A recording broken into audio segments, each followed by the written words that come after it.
Director. All righty. Come on around, everybody. Get this close to the edge.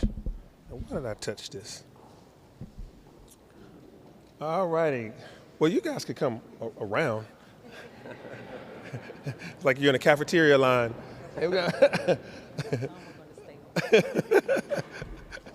All right, good deal. Good morning, everyone, and thank you all for coming out today. We ask that you join us today to talk about last year's crime report, and we will get to that in a second. But first, let's talk about this weekend's snow events. I wanted to make sure that we go over just a few of those highlights. I wanted to really thank the team, all of the team here at the City of Atlanta, the employees and our partners. All those people really worked tirelessly to ensure that our residents could safely return to their normal lives, back to work and school this morning. A special thank you to the men and women of the ATL DOT department, Commissioner Cavanis and his team, for all the salt and brine and plowing work that they did to make sure that the roadways were clear in conjunction with Georgia Department of Transportation, the Governor's Office, Georgia Power, and of course the Mayor's Office of Emergency Preparedness, and so many of our departments and teams, including Grady and Fulton County.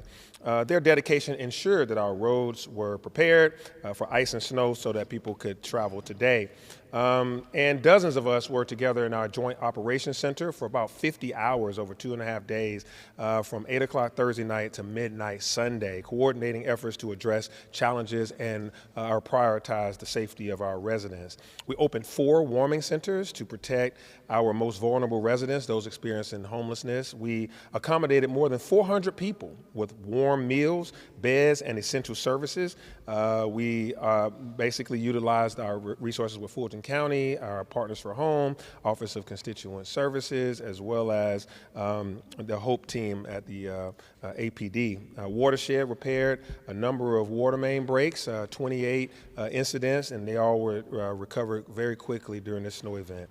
And again, ATL DOT treated 100% of our priority roads, bridges, and critical infrastructure. So this weekend went very well. We had more snowfall this weekend than we did in 2014, but the response was significantly different. We were more coordinated, more prepared, and we communicated better.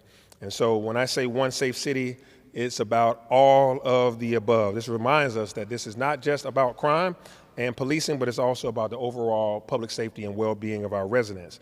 When I took office, our top priority, as I stated, was to make Atlanta the safest large metropolitan city in America, and we are well on that path. We're making significant improvements in all categories of safety, whether that's crime, and you'll hear about that today, but even with pedestrians, cyclists, et cetera. And so when I say One Safe City, it is demonstrated when Atlanta Fire Rescue responds to tens of thousands of calls that aren't even fire-related. Many of the calls they took in 2024 were health-related services, demonstrating their commitment to protecting the lives of our citizens. One Safe City is about the 22% fewer lives lost due to fire in 2024 than previous years. That's a testament to our firefighters, their readiness, their equipment, their training, and improved fire prevention. It's about residents feeling confident in our emergency response system, with 911 dispatchers cutting their answer time in half this year. And I know Chief is going to talk more about that. This is ensuring that help arrives faster. One Safe City is about responding to emergencies, but it is also about prevention and preparedness. And building the city that we love is where residents feel secure in their homes, on their streets, at their nightlife, and in their parks and in their community. Training plays a role in that, which is why I'm happy that we have finished construction on the Atlanta Public Safety Training Center and are now moving in so that firefighters, police officers, EMS can be prepared to even be better at servicing our public. We are here today to shine a light on some of the great work that is being done by the people whose jobs are in some fashion or form connected to keeping people safe in this city. You see a number of representatives here, and each of them will speak, and there's people behind us and all throughout the city that are coordinating with us. That is APD, Atlanta Fire Rescue, our district attorney, Fonnie Willis, who has been extremely capable and a great partner to our administration. We have community organizations that are represented here, and we've got representatives from a number of the City of Atlanta offices, from the Mayor's Office of Violence Reduction to our Labor Department to individuals responsible for our Year of the Youth. And you will hear specifics from Chief Schierbaum in a minute. But the bottom line is crime is down in Atlanta, particularly homicides are down once again this year in Atlanta. Chief Schierbaum will also address the outstanding improvements of our E911 operations, and I want to specifically mention our Make the Right Call campaign that has helped residents better understand how and where to direct non-emergency calls, 311 versus 911. So I'd like to bring up Chief Schierbaum now, who can speak more to how safe we were in 2024. Chief? Thank you, Mr. Mayor. Good morning, everybody. I want to thank the mayor for making public safety the cornerstone of his administration, and that has not only been supporting the Atlanta Police Department, but making sure everyone knows they have a role in keeping the city safe. While individuals that are sworn to protect and carry guns and badges are key to that, they cannot do it alone, Mr. Mayor, and I appreciate you making Atlanta a group project. I want to acknowledge our Chief Operating Officer for being here today, for her work all through the weekend with the mayor on the snow, and then our district attorney that is present, and many, many of our law enforcement partners who help us keep the city safe from street racing to gun violence to property crimes, the Fulton County Sheriff's Office, the Georgia State Patrol, the Attorney General's Office, the FBI, the ATF, and the GBI. Those are great partners. We also have a lot of community members here as well, because the community knows what their police department knows, that the three best crime fighters is always going to be education, economic opportunity, and a stable home life. And we want to thank everyone that doesn't wear a uniform that comes to work each and every day to keep the city safe.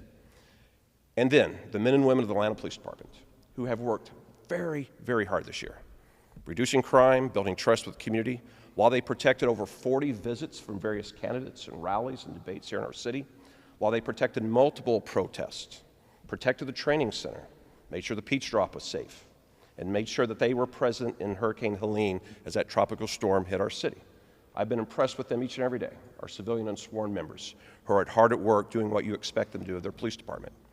And that work and the work of the partners pay dividends. As the mayor referenced, we've seen our second year in reduction in crimes against persons in our city.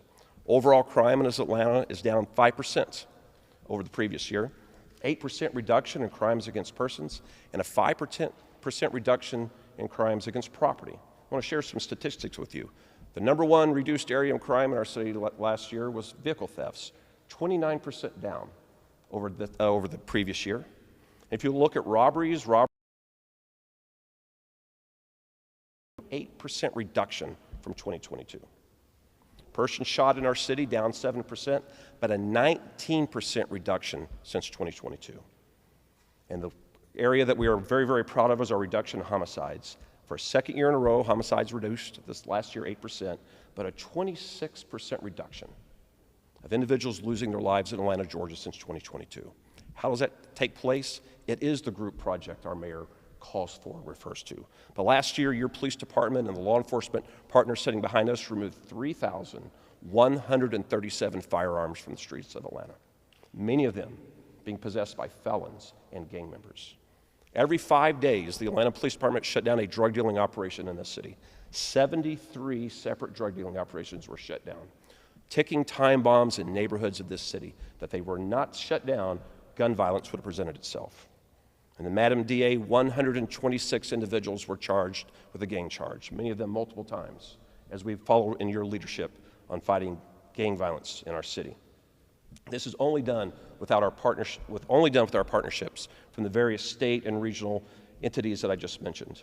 But our homicide clearance rate, last year the number one reason an individual lost their life in the city in homicide was escalating dispute over a parking space, an unpaid bill, a fight over a phone. Second reason was domestic violence, which we've been tackling very hard through the mayor's No More campaign. But the clearance rate of the Atlanta Police Department's homicides in 2024 was 78.5%. 78.5% of the homicides committed in our city were solved, and that's against the national average of 54%. How was that done? Community trust. That when our investigators go out and knock doors, the citizens speak to them, collaborate with them. It's the technology advancements that our mayor has given to our city, where we have camera infrastructures throughout the city that assist us. It's those that call Crime Stoppers. We want to thank the community for always partnering with our hardworking homicide detectives to make sure we bring closure to our families. And it wasn't just in the area of crime fighting, but the E911 Center, as the mayor referenced, saw significant improvements In 2023, the average answer time in our 911 center was 24.3 seconds. Last year, it was 12.5 seconds.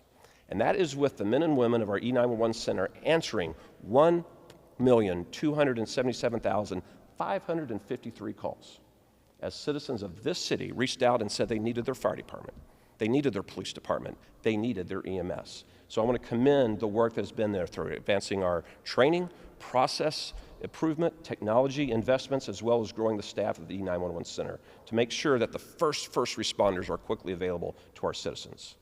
But we didn't just improve in the area of crime stats, reducing in 911 answer times. The police department is growing. For the first time since October of 2021, this department now has more than 1,700 officers on it, or individuals in training. That, Mr. Mayor, is because you've invested in the men and women that put on the uniform and our civilians that go out and do the difficult and the dangerous for our city. You've invested in pay and in pension. You have committed to build the public training center, and you did, and you invested in the Take Home program. And that has been showing dividends of individuals joining our department and staying with the department. But I want to thank you for what you did that didn't cost you a dime. That was when you stood at the bedside of officers of this city who had been shot in the line of duty. That is when you called them and checked on them. That is when you go to roll calls when you don't have to say thank you. And when the men and women are ethical and constitutional and do what's right, you stand behind them, because this is a difficult job. And I'm proud of everyone that does the job of the Atlanta police officer, and thank you, Mayor, for standing behind them. And in addition to our sworn personnel, we added a new CARES unit. When you leave, take a picture as you go. You may have seen it in the snow this weekend. These are the black and green trucks that are out. These are civilian members, just like the state's HERO unit, that are providing key assistance to citizens who call 911.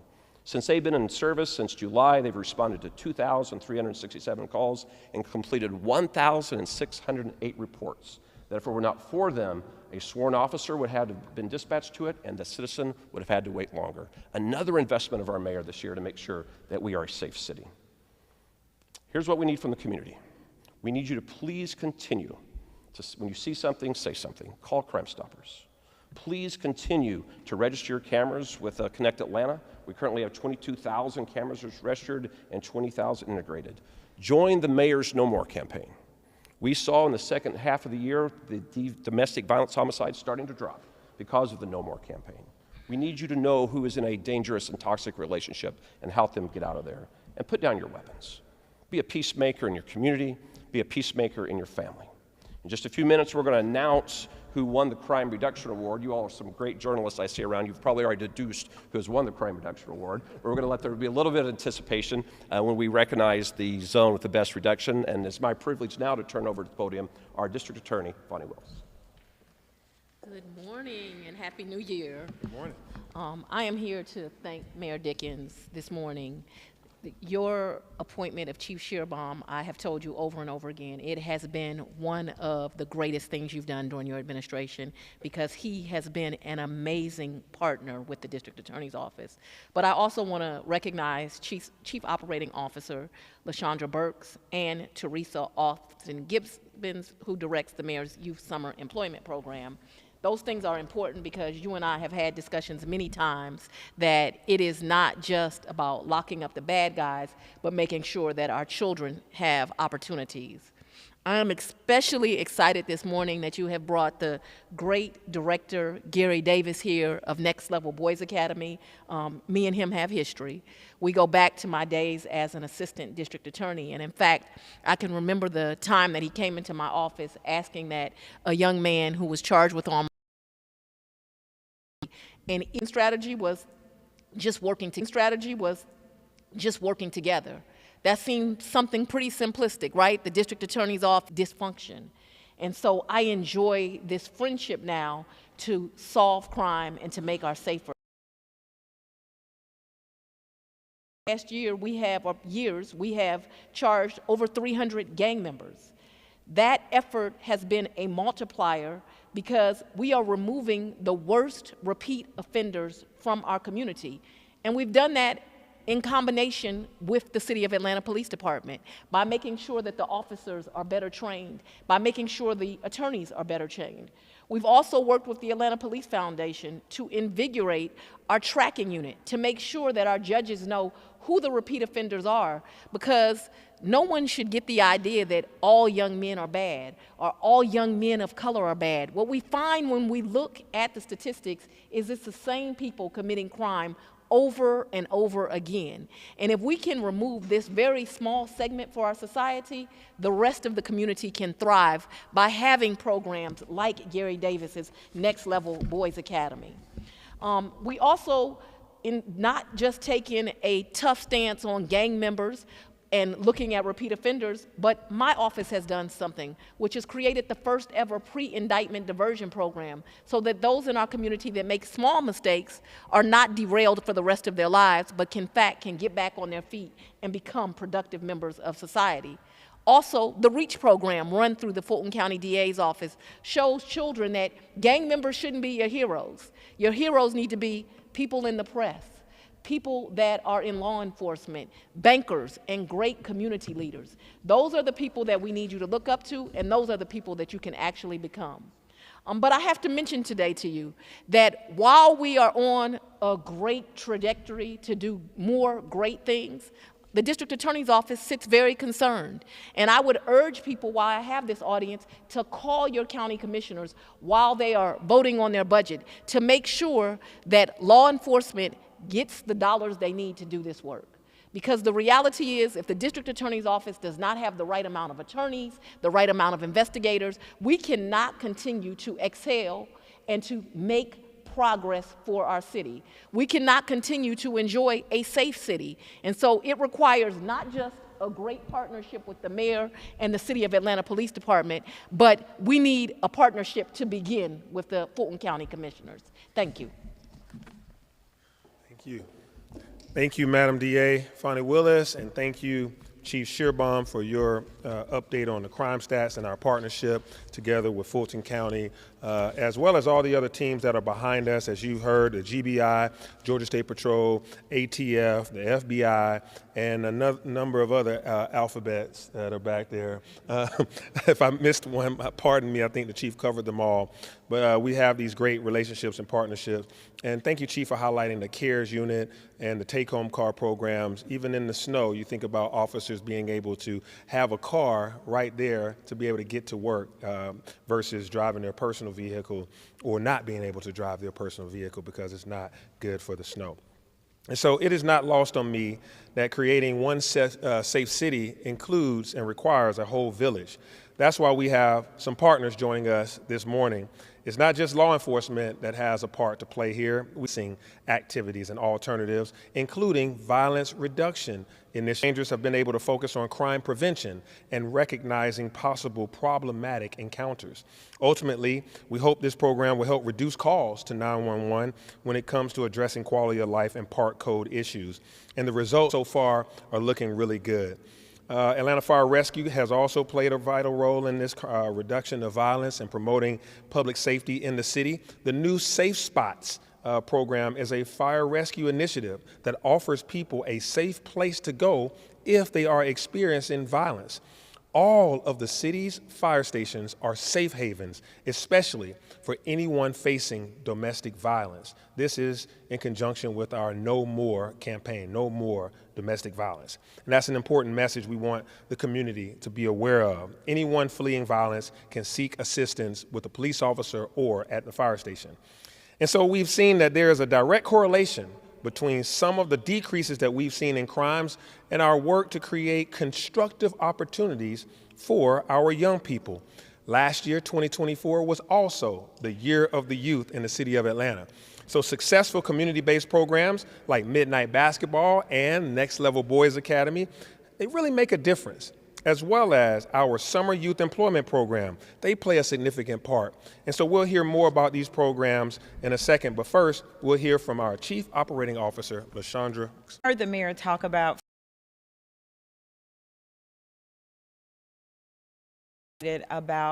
all the things that we have done from a non-policing standpoint.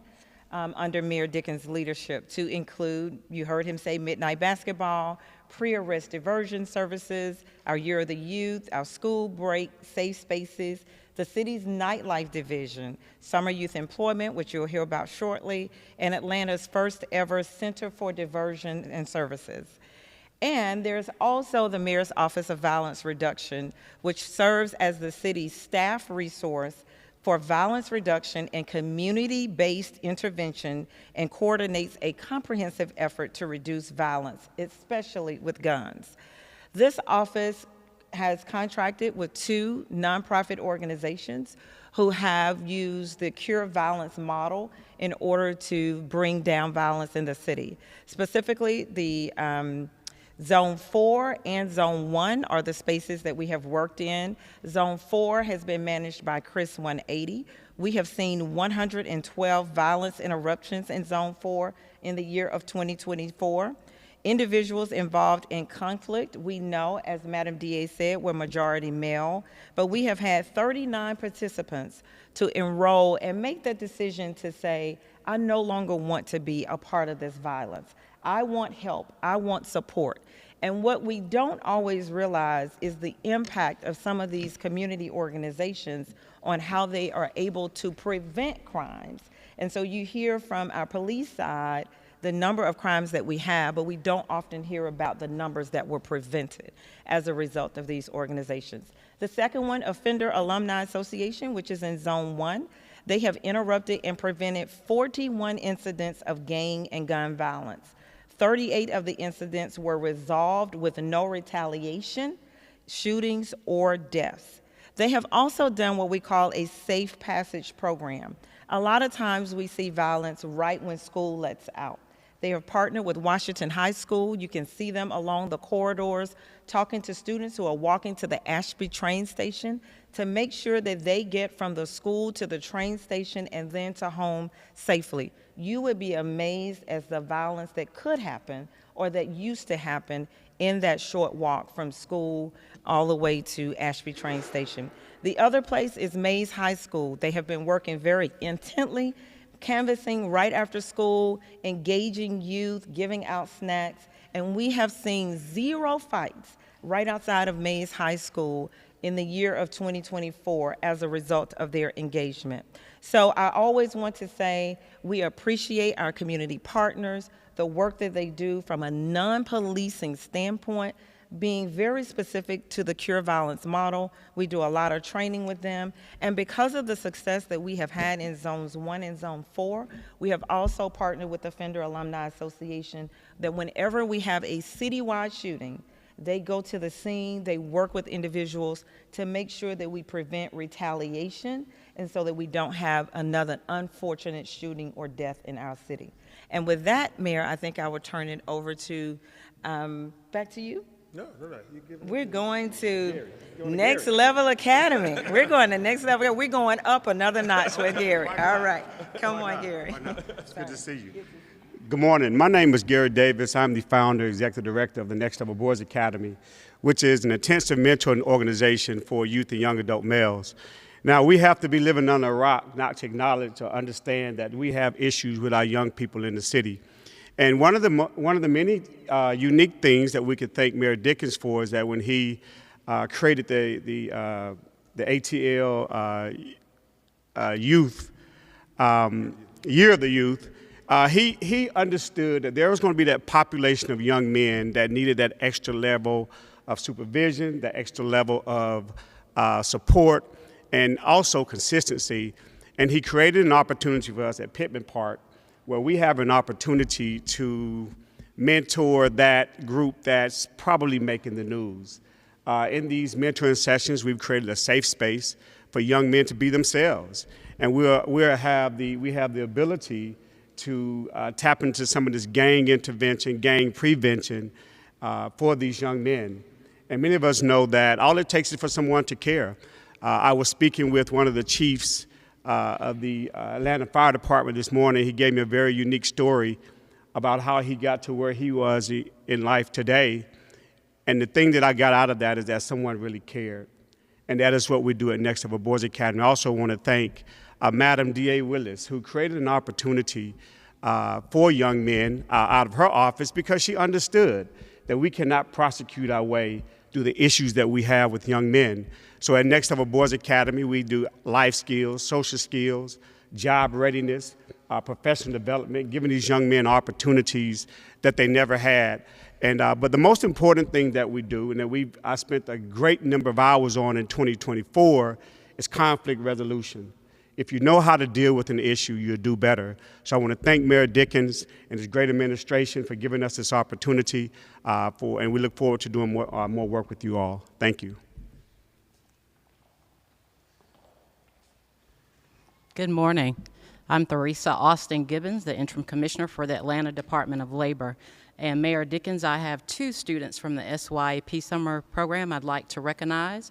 Miss Madison Brownlee, she is a senior at Douglas High School, and she will be headed to a HBCU this fall. She was in Time to Give and Mimic this summer, as well as Mr. Kevin Scott, who is a freshman at Morehouse and was an intern, in the Mayor's Office of Violence Reduction.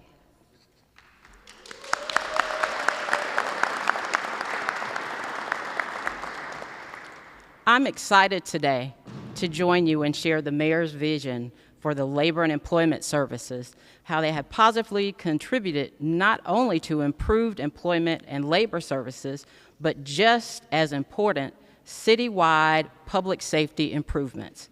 The City of Atlanta's Department of Labor and Employment Services is dedicated to empowering individuals, employers, and communities by delivering comprehensive workforce services and labor relations, and by matching employers with skilled workers they need to compete globally. One of our most impactful initiatives is the Summer Youth Employment Program, better known as SYEP. In 2024, this program engaged over 5,000 young Atlantans, reducing youth crime by 23%. Arrests among 14 to 17-year-olds dropped by nearly 200. Crimes among 18 to 24-year-olds decreased by 25%, and violent crimes fell by 46%. These results highlight how structured, purpose-driven programs provide positive alternatives for our youth and help build a safer future for all. We often hear from our mayor and the challenge he has given us on the group project and a whole government to give more and do more. That's why we have launched partnerships to improve these results, including partnerships with the Annie E. Casey Foundation and the Arthur M. Blank Family Foundation, aimed at further equipping Atlanta's youth with skills, mentorships, and paid internships needed to secure meaningful careers. These collaborations are not just about job creation, they're about building a city where every resident feels safe, supported, and empowered. Atlanta Department of Labor and Employment Services remains committed to breaking barriers, fostering economic mobility, and assisting with the vision that the Atlanta truly becomes one safe city. The success of our young people, like Kevin Scott Jr., who joined us this summer at the Mayor's Office of Violence Reduction, and Madison Brownlee, who participated in the STEAM program through a Time to Give this summer, serve as a foundation of a stronger, safer community, and we are proud to be a part of the administration's transformative work. Thank you, Mayor Dickens, for your visionary leadership and unwavering commitment, and to our partners for their steadfast support and collaboration in bringing the vision to life. Together, we are reducing crime, transforming lives, and building a brighter tomorrow for all Atlantans. Thank you. All right. So you heard it here. Hand this to you. You've heard it here that this is a group project. This requires the whole of government and our partners, those that are here today and those that may not have been here today. There's the GBI as well as the Fulton County Sheriff's Office and others that had other things that they had to do right now, but they were definitely partners throughout this time. And so, Chief, if you come closer to the mic, because we're about to present the award to the zone that saw the greatest reduction in crime. I want our council member for this area to come up too. Oh, there you are. Hey, right on time. Councilmember Winston, thank you for your leadership. Again, it takes all of us doing this together, so thank you, City Council. So now, Chief, I'll let you announce who was the zone that had the greatest reduction. Thank you, Mr. Mayor. As you all know, we have 6 zones across the city of Atlanta. Each year we recognize the zones that has had the best reduction over the previous year. 2 years ago it was Zone 2. Last year it was Zone 1. But this year we have a new winner on the block, the zone that saw a 23% reduction in overall crime from the previous year, a 19% reduction in crimes against persons, and a 24% reduction in crimes against properties, none other than Zone 3. All right. So if you're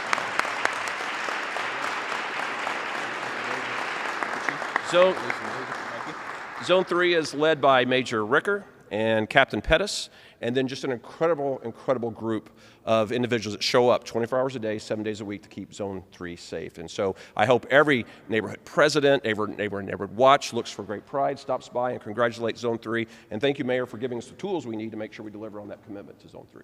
Good deal. Congratulations, sir. You want to say anything, Major? The only thing I like to say is obviously it's a group effort. I think everyone here has mentioned who takes part in that, but there's a big shout out to the community who partners with us and actually supplies us with the information we need to hold people accountable who are doing wrong. So, thank you. We'll go to Q&A in a second, but we got to take a photo of this crime reduction.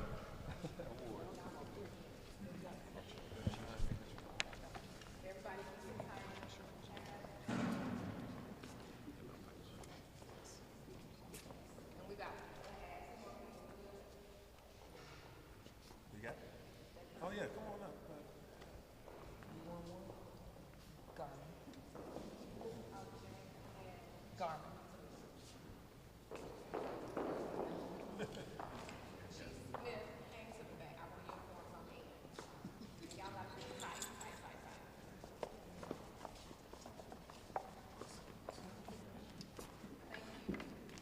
Thank you, Grace.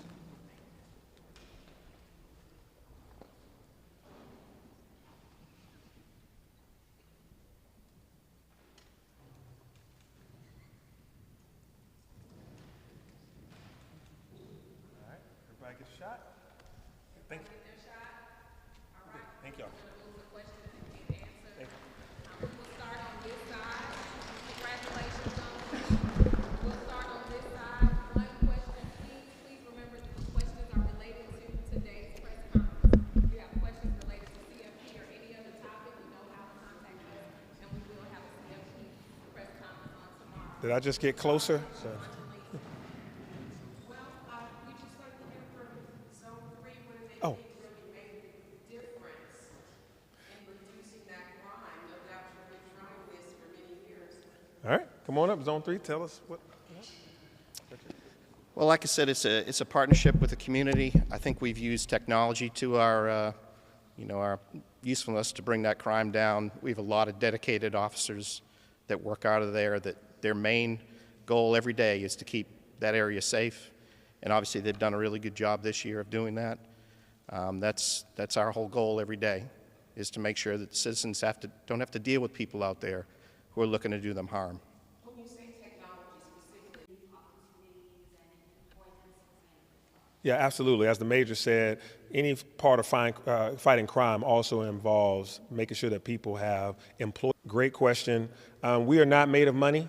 So these programs cost money. They cost partnerships, they require partnerships, which is why we created the Year of the Youth and these nonprofit grants that we have been giving out or supporting nonprofits.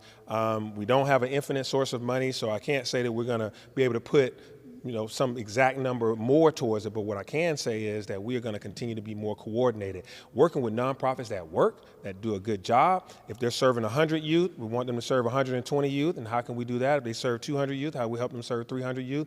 The other thing that we're doing, though, that's going to be you'll hear about this a lot more. We've already started, but it's going to be even more, is focusing on neighborhoods. How to make a whole, healthy neighborhood. When the neighborhood itself is stable and the households within the neighborhoods are stable, you'll be able to see that the community response far outweighs what you need with a healthy neighborhood where there's a bank, a grocery store, fresh food. All those things make the neighborhood environment safer, and the environment will help do the work with us and for us, and it just doesn't require a gun, a badge, or anybody's intervention. It'll self-regulate, and that's part of the ultimate goal that we'll be getting to this year. I don't know if the mayor can answer this or the chief can answer it. It's the chief. If there's any answer, it's the chief. I didn't answer. No, I'm just kidding. The last couple of years, one of the biggest crimes is out of that, especially with key ties. How have you guys reduced that and worked with those companies to reduce that? That's a good question, chief. Yeah, it was our largest reduction percent-wise across the city was Carthage. A couple things. Was a big effort to educate the community about what they can do to keep their vehicles from being stolen. The mayor brought into the city actually pop-up shops where people could bring their cars, get the patch put on so they could not be susceptible to thefts. We handed out clubs throughout the city wherever opportunity we had to make sure citizens had that ability to keep their vehicle to themselves. And then we arrested people. And we put them in the district attorney's courtroom and asked judges to take note. And we asked them to take note who needed help to be steered out of a life of crime and who needed to be held accountable. So I think it was all of those things coming together. Education, focused effort of getting individuals that were stealing cars for profit and then prosecuting them in the courtroom.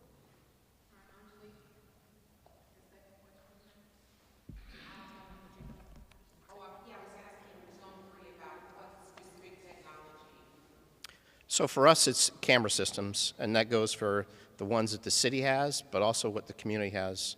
And then the whole see something, say something part of it.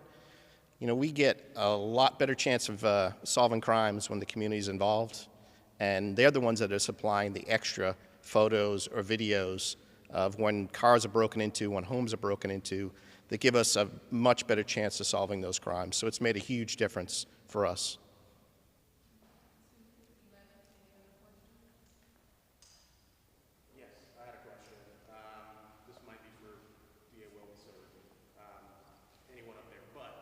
Arrest, prosecution, one thing, right? Conviction is another, as we've seen in previous criminal trials, including gang trials.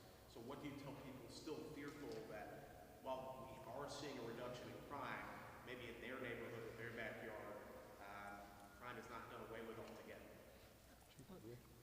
Crime is not done away with altogether. I think that's a true statement and probably a realistic statement for life. But the reality is, because the cases are better, when you hear the mayor talk about getting the cameras, not only from the cameras the city has provided, but getting the cameras from what the neighbors have provided, it makes for better prosecutions. The fact that the officers are now trained on how to put together a gang case, it makes for better prosecutions.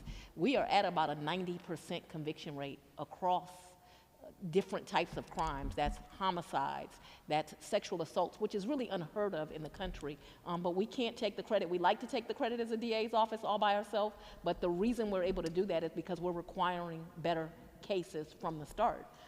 And this chief, I just can't say enough good things about him.